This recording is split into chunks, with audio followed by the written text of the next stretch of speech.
I'm Adam Booth, and you're watching Sporting Icons. Sparring stories are something that boxing fans gravitate towards. They're interested in sparring stories.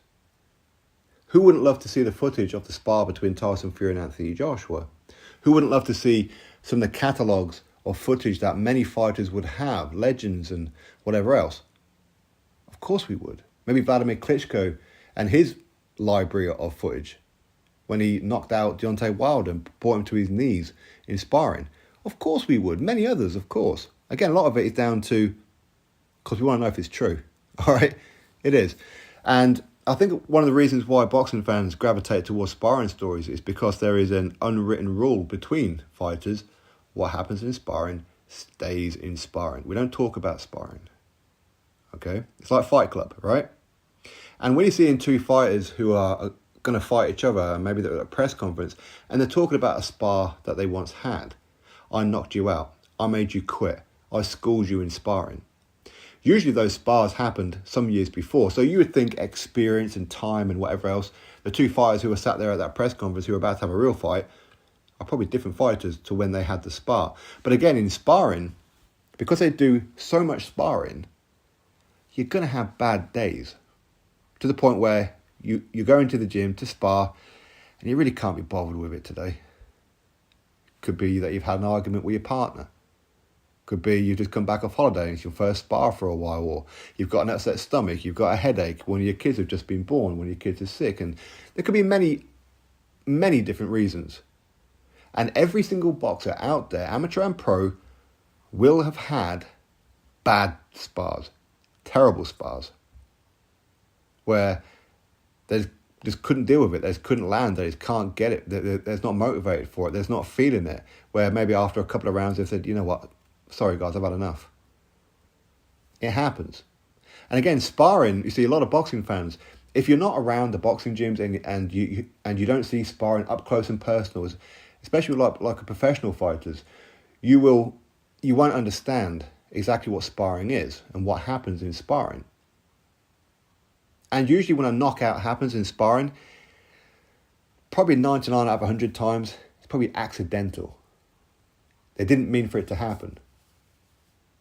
Especially as in a legit knockout, where they threw a punch and maybe they threw it a little bit harder than what they thought, or they went like a little bit wild, or they didn't think it was going to land the way that it did, and the sparring partner is out cold. And believe me, there's nothing more unnerving seeing a sparring partner right in front of you snoring. You don't know what to do. Do you call an ambulance? Do you want to check on them? But again, you see, there's like a gentleman's agreement and women's agreement as well, where if you hurt your sparring partner, if you see the leg shake a little bit or they back off, then you back off. You don't go in there to knock them out. And unfortunately, there are some fighters out there, some boxers, who, if they hurt their sparring partner, they'll jump on them to get them out of there. And a lot of them, they will film it and they'll put it out on their social media. That's disgusting. I know of fighters who have been in training camp and they've brought in sparring partners, multiple sparring partners, and they're knocking these sparring partners out in the first round. Knock them out, bring another one, knock them out, bring another one, knock them out. And then on fight night, they get their ass handed to them. Do you know why? Because they had the wrong sparring. That's why. Sparring is like, it's training. You're practicing. You're getting conditioned for fight night. Going there, knocking out your opponents, you're not learning anything. The only thing that you're doing is you're knocking out opponents, which proves you can knock people out. You should already know that. But on fight night, when you're not knocking out your opponent, and your opponent's putting it on you, and you can't take it because you're not conditioned for it. It happens. Fighters will have bad nights at the office. It will happen. Multiple different reasons. As I've already said, it will happen. Everyday life will get in the way sometimes. Sparring is not as frequent as what you might think. Sparring is very, very important because I said it will help you with the conditioning. You can do all the road work, the running, the biking, the foot drills and the bag work and all that kind of stuff. Nothing will prepare you for fight night other than the sparring. That's what's going to get your heart rate going. That's what's going to prepare you for fight night more than anything.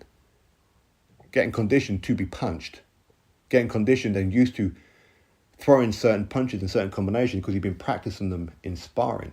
That's what's going to help you. But sparring is not as common as what you may think it is. In the sense of, some boxing fans will think that a professional fighter is sparring every day. Once in the morning, once in the evening, every day, spar, spar, spar. No, it's a very small part of it. That sparring probably happens 2 or 3 times a week, one day on, one day off. Okay?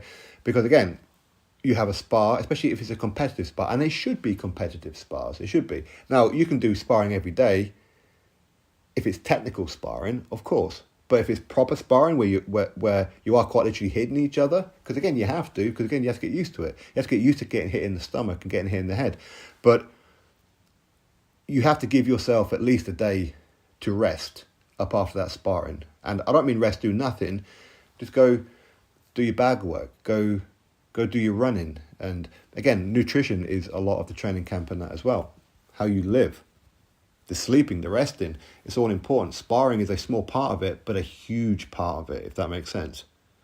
So when you're hearing these sparring stories, it's interesting because we shouldn't know about them in theory. They should be kept behind closed doors. And I'm sure there's been plenty of spars out there that have been absolute classics. Now, if sparring partners are deliberately getting knocked out, as in if you're going in there to knock out your sparring partner, then you're a scumbag. Simple as that. You're a scumbag. Because if you keep on doing that, at some point, you're going to be the one complaining the fact that you ain't getting sparring because nobody's going to want to go to your gym to spar you. For what reason? Why would I go in there and spar you for? I don't care how much money you're paying me. I ain't going there to get knocked out. No thanks. And then what sparring partners you do get, maybe going there to knock you out. And again, come fight night, you're not conditioned. So again, if you're handling your sparring partner easily from the very first spar of your camp all the way through, there's a very real chance you might be in trouble on fight night because you've had the wrong sparring partner. Your sparring partner should always be bringing something to the table. It should always be happening. It's supposed to be competitive. So on fight night, you're used to it. Ideally, your sparring partner, ideally better than your opponent, right? Ideally. So as the spar goes along, as time goes along, you get conditioned for it. And again, you see, at the end of the spar, at the end of the training camps, the last couple of weeks, what you're doing in sparring is usually replicated in the ring on fight night. What you're doing in sparring is usually what happens. So if you're not doing much in sparring, if you're struggling in those last couple of weeks, there's a very real chance you may struggle on fight night. Now you might be lucky, but there's a very real chance of it. If you're doing stupid things in sparring and not taking it seriously, how are you going to be ready for fight night? But yeah, sparring stories are very interesting. They are. And I'm sure a lot of you who've been around gyms and you've seen spars, you would have seen some hellacious stuff go on. You will have done. It's part and parcel of it. So yeah, they are interesting. But again, I think that they're interesting not because you can take too much into it onto fight night, because it doesn't work that way, but because it's the unwritten rule. We shouldn't be hearing about this. That's what it is with sparring. Anyway, my thoughts, drop me yours, click thumbs up, subscribe. Catch you next video.